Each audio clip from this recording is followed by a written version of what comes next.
most victories of any team in the regular season, and took them a while to look like it, but by the end of the series, they certainly did look like it, and they're moving on to the NBA Finals. But Chris, I think what I'm going to take from this, and I'm going to just gloss beyond the rest of this game for right now, is the injection of life that was put into this team, in this franchise, with David Adelman taking over, and this team looking so much better, so much more connected. You know, all the way through the playoffs, and obviously today notwithstanding, it's been. I think there are things to grasp onto that you can use going forward as they kind of retool things. But I think that's the way I will remember this so far. Yeah, not for me so much on that. I thought Adelman did a really good job. A lot of the stuff to talk about with him: is he going to return? Will he be rehired? But this game, the Nuggets look like a really good team at the beginning of the game. They had it going. They were running. They were scoring, and then all of a sudden they just hit a turnover wall where they just started coughing it up. And I think when you look at this game and you assess the two teams, Oklahoma City is a better basketball team than the Denver Nuggets. They're certainly deeper. Yeah. They're longer. They're lengthier, and that depth throughout a 7-game series really makes a big difference. But I just thought, and this is my personal opinion, when Alex Caruso came into the game, I thought he turned things around. Vic, you like to call him an impact player, but I thought he came in, the Nuggets were humming, and all of a sudden he's guarding Jokic. You don't think he did a good job on him? I do. I thought he did a really good job on him, and he kind of stopped the Nuggets' momentum. They couldn't get the ball. Not all that was Jokic's fault. They couldn't get the ball to Jokic. Mm-hmm. And that's on his teammates. And that's where I thought they get stuck, and then OKC goes on that. I'll remember the grit this team displayed, especially in times when it looked like it was over this postseason. How about a shout-out to Aaron Gordon with a strained hamstring for not only suiting up, but providing 8 points, 11 rebounds. Guys, did he lead the Nuggets in rebounds today, or was that Joker? He had 11 rebounds. He led the Nuggets in rebounds with one bad wheel. That says a lot. But the game was lost for all intents and purposes in the second quarter. Again, the Nuggets led by 11 in the first. They led. It was just sloppy play that the Nuggets can be a lot better at, and usually they are. Listen, OKC had the most active hands in the NBA. They forced those deflections, and they forced them in droves today. When we come back, we will to get to this position, have the opportunity today, and then to have the start that we wanted, and then for it to go sideways so quickly. I mean, I thought we controlled the pace of the game early. It's easy to forget that now. But to be up 21-10, it felt like we just could not push that thing out. That felt like the score for 4 minutes. And that was our opportunity to really take control of the game. Once they got back into it, they kept bringing new people in, and they did overwhelm us. The turnovers were a huge issue in this game, obviously. And sometimes turnovers the number doesn't matter, but 16 steals, that's live ball turnovers. That's dunks. That's 37 points off your mistakes. So you're not going to win a playoff game like that. So I give them a lot of credit. They were the aggressor. That's how the whole series has been. Early, I thought we were, and we had control of the game, and then we lost it very quickly. Yeah, man, when you lose, it's crushing. And it's the last time you'll be in the room with those guys, and it's beyond that, you only get one of these. This is the one moment we had together to make this run. And they're all individual to themselves, and they're all so special. Anybody that's played sports understands that. So walking out of that locker room is, it's crushing, and it's going to take a while to get over that. Coach, 3 of your 5 starters were dealing with something in the last 48 hours. Was that too much to overcome? And also, how close was Aaron not going to be able to play today? Aaron Gordon is incredible.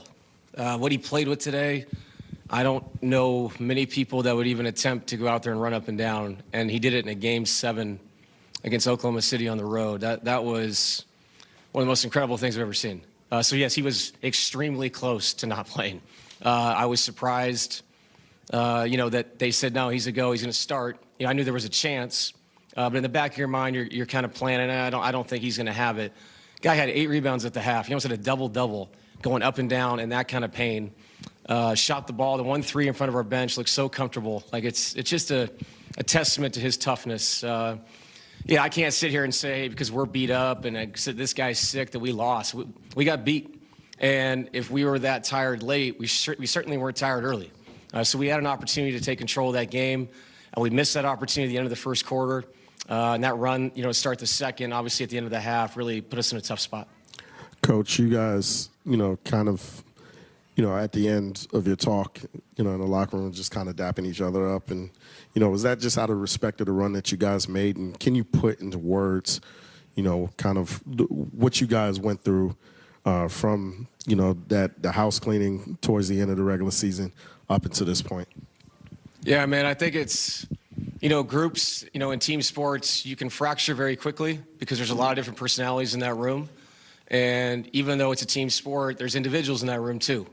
And for them to take a look at each other and say, no, we have enough in here and we can galvanize this and we can make it work was incredible.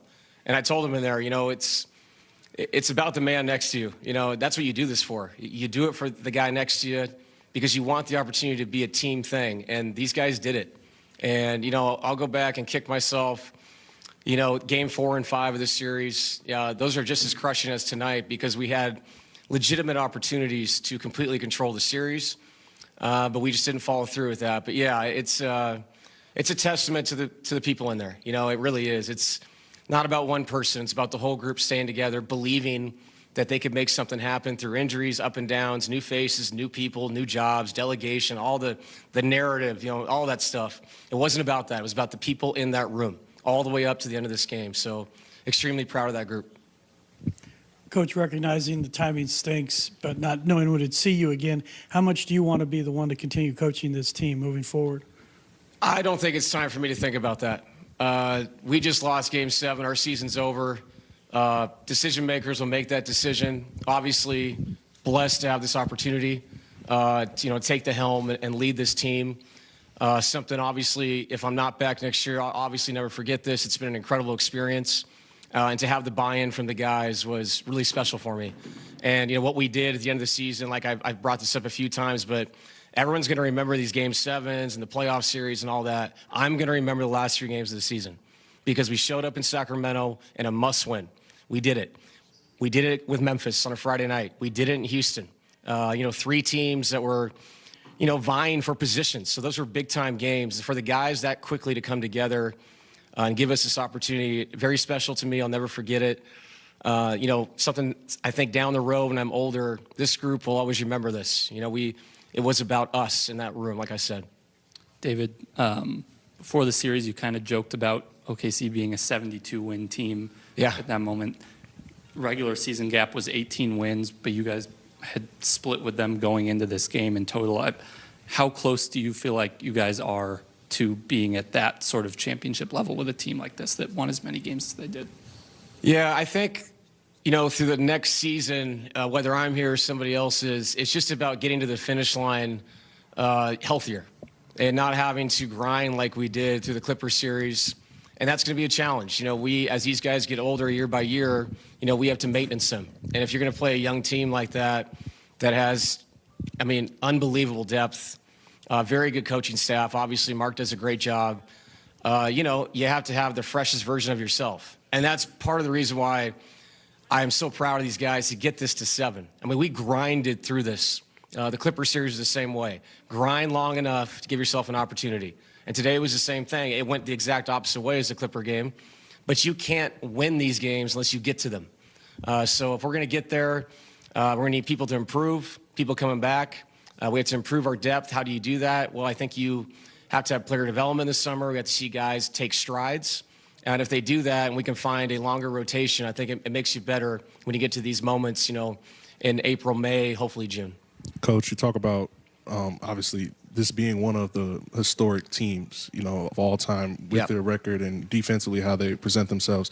How would you say, when you assess this after 7-game series, just how, the team itself is put together, and how would you say that, from start to bottom of the lineup, how do they assess and, create a lot of, issues for you guys? Yeah, it's a relentless defensive team. They seem like they're always fresh because they can rotate people in and out. Presents challenges. They can play small. They can play big. They can go any way they want to with their roster. And it makes it hard. And I actually thought our guys did a great job of kind of reacting on the fly in a lot of these games. And the 2 games that got away from us, it was turnovers, and they caused them. And when they have run-out dunks and you can't set your defense, all the impact that we have with our zone, all the things we were doing doesn't matter because now you're playing from behind. And yeah, it's a team that can overwhelm you, man. It's a unique group. Obviously, when contracts come, these kind of things change where you can't keep all this depth and talent. But to their credit, the way they put the team together, to me, feels like a winning formula. It's not just talent. You know, there's a lot of substance that comes in the game. Guys understand their roles. So, yeah, it was a challenge, obviously. Proud to get to 7. Not very happy about the result today. You mentioned them playing small Caruso a lot on Joker Day. What impact do you think that adjustment had and just Caruso in general, the fingerprints he had on this game? Yeah, he was great. You know, he fronted him. They brought multiple defenders over. It was a game where we had to make 18 threes. I really mean it. I mean, they had everybody in the paint. We created really good shots. Shots didn't fall tonight. Sometimes when Nikola doesn't get an assist or score, the fact that he's got 3 people around him means somebody's open. And we just didn't have a night where guys made shots. And then I thought as shots didn't fall, guys started to turn down shots. And if you do that, you're driving the ball back into an historic defense. That leads to 16 steals, runouts, and a blowout. So, yeah, Alex did a great job. Like I said, I talk about substance. That's what he is. You know, he's a player that the stat sheet doesn't matter. He impacts winning. David, you kind of made reference to it, but how healthy was Jamal? Because we didn't even think to ask you in pregame, and you mentioned Aaron Gordon's hamstring and then a guy being sick. How effective was he? How healthy was he? I mean, he was sick. There's no excuses. Jamal won't make excuses for it. I mean, he's been run down the last couple games, but he played well in Game 6. You know, he found a way. You give them credit. You know, they got into us. They pushed us off our spots. We played too high on the floor. You know, I would try to help him out, trying to knock people off to get him free. I thought he had some good looks in the third quarter, didn't fall. And the same thing for Mike. Like, Mike's going through it. But the bottom line is they were going through it yesterday, too. They were going through it in Game 6. So there's no excuses up here. Like, we had a chance. We came in. We had a great start. We just didn't take advantage of that start. And obviously, give OKC a ton of credit. They deserve this opportunity to go play Minnesota.